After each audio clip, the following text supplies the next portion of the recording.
Bonjour Hélène Frade. Bonjour Vincent. Il est l'heure de la revue de presse française.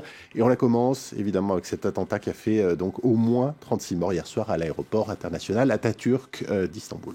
On a encore peu d'éléments sur cette attaque qui s'est produite, vous l'avez dit, à 22h heure locale, 21h heure de Paris. D'après le site du Monde, le Premier ministre turc a indiqué que 3 kamikazes sont arrivés en taxi à l'aéroport et ont tous les 3 ouvert le feu avant de se faire exploser. Les indices pointent le groupe État islamique, a ajouté Bin Ali Yildirim. Le site du Figaro rappelle que la Turquie est touchée depuis un an par une vague d'attentats, tantôt imputés à l'organisation djihadiste, tantôt aux rebelles kurdes du PKK. Pour le moment, aucune revendication n'a été émise, mais selon Abdullah Agar, qui est un spécialiste des questions sécuritaires, interrogé par CNN turc, la thèse d'un attentat djihadiste reste effectivement à privilégier, notamment parce que l'attentat d'hier soir présente le même mode opératoire que les récentes attaques de l'aéroport et du métro bruxellois. D'après le Figaro, en ciblant l'aéroport international d'Istanbul, les kamikazes ont frappé fort puisqu'ils ont touché l'un des lieux les plus fréquentés du transit international. Autre élément relevé par le journal, le fait que cet attentat survient au lendemain d'une série de gestes d'ouverture d'Ankara en direction d'Israël et de la Russie avec lesquels la Turquie, on le sait, entretenait des relations diplomatiques difficiles. Voilà. Et puis on le sait aussi, la menace terroriste en Turquie, elle s'est accompagnée d'une répression accrue de l'opposition et d'atteintes importantes à la liberté d'expression de la presse. Et c'est justement ce qu'est venu rappeler aux Européens Can Dündar, le rédacteur en chef du journal d'opposition Hürriyet, qui est attendu d'ailleurs ce matin au Parlement de Strasbourg.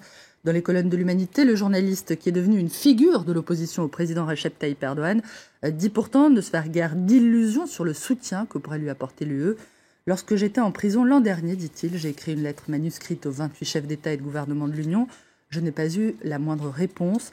Can Dündar, qui a toutefois été reçu la semaine dernière à Berlin par le ministre des Affaires étrangères, ce qui indique peut-être le début d'une prise de conscience européenne, d'après l'Humanité.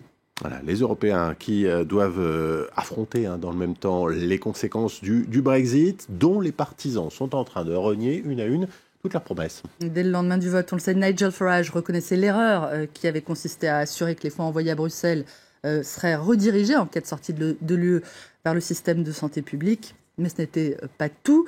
D'après le Figaro, l'ancien maire de Londres, Boris Johnson, et ses alliés seraient également revenus sur leur engagement de quitter le marché unique et de mettre un terme à la liberté de mouvement vers et depuis le Royaume-Uni. Le Figaro qui rapporte aussi, Vincent, que le ministre des Finances, George Osborne, a annoncé de nouvelles coupes budgétaires et des hausses d'impôts à venir pour faire face aux conséquences du Brexit. Le Frexit, les Français n'en veulent pas. C'est ce que fait apparaître une enquête commandée par le Figaro qui indique qu'en cas de référendum en France, 45% des électeurs voteraient contre une sortie de l'UE et 33% pour. Les Français ne veulent pas quitter l'Europe, assure le journal, qui raconte aussi comment la crise provoquée par le Brexit a réveillé la classe politique française et de façon brutale.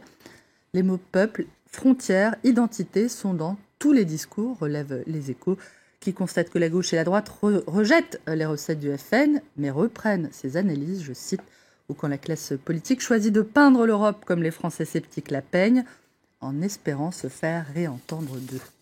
À la une également ce matin de la presse française, Hélène, on y revient, la 11e journée de mobilisation contre la loi travail. Pas de vacances pour la contestation, prévient l'Humanité, qui affirme que l'opposition à la loi El Khomri s'est encore fortement exprimée hier et annonce une 12e journée de mobilisation mardi prochain. Loi travail, la contestation s'essouffle, assure le Figaro, qui évoque 15 000 manifestants rassemblés à Paris dans une sorte de fan zone contestataire sous haute surveillance policière. 55 000 manifestants selon les syndicats. Et on termine, Hélène, cette revue de presse avec un rendez-vous, la rencontre dimanche prochain entre l'équipe d'Islande et les Bleus. Ce sera un des quarts de finale de l'Euro.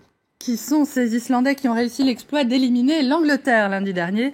Des adversaires redoutables d'après l'équipe. Gare aux Vikings, prévient le quotidien sportif. Les incroyables Islandais, leur vie, leur œuvre fascinent littéralement la presse française. Pour tout savoir sur leur sujet, Vincent, je vous recommande de jeter un cil aux Parisiens. J'avoue un faible, personnellement un petit faible pour le capitaine Aron Gunnarsson, qu'on voit ici au milieu de Je comprends cet votre article. faible, oui. Dont la barbe rousse, j'en perds mon latin. Les traits sévères, les tatouages font effectivement un peu penser à ses ancêtres, décidément. Aaron, nous apprend notamment le Parisien, est un ex-handballeur, l'autre sport phare de l'Islande. Merci Hélène Frane, merci pour cette revue de presse française. Dans 2 heures, revue de presse internationale pour la